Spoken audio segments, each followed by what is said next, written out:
আসসালামু আলাইকুম রহমতুল্লাহ। আশা করি সবাই আল্লাহর রহমতে ভালো আছেন। আলহামদুলিল্লাহ, আমিও ভালো আছি। আমাদের সকলের পরিচিত যে কালেমাটি তা হলো লা ইলাহা ইল্লাল্লাহ। এই কালেমাটি এর অর্থ আমরা মোটামুটি সবাই জানি। যেমন আপনার অর্থ হলো আল্লাহ ছাড়া সত্য কোনো মাবুদ নেই। এখানে লক্ষণীয় বিষয় হলো আমি যতটুকু জেনেছি আপনার ইলাহ শব্দের অর্থই হলো মাবুদ।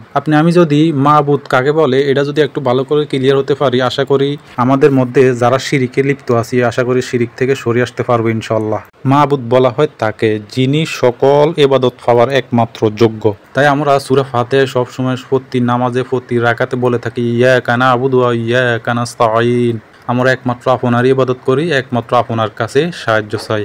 এখন আপনার আমার কাজটি হবে ইবাদত কত প্রকারের হতে পারে তা জানা, জেনে শুধুমাত্র আল্লাহ সুবহানাহু ওয়া তাআলার জন্যই ওই ইবাদতগুলো করা।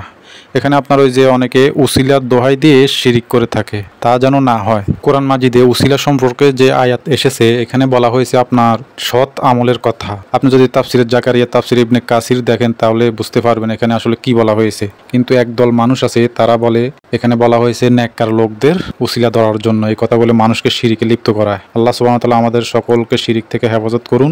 আসসালামু আলাইকুম ওয়া রাহমাতুল্লাহ। ومن أحسن قولا ممن دعا إلى الله وعمل صالحا وقال إنني من المسلمين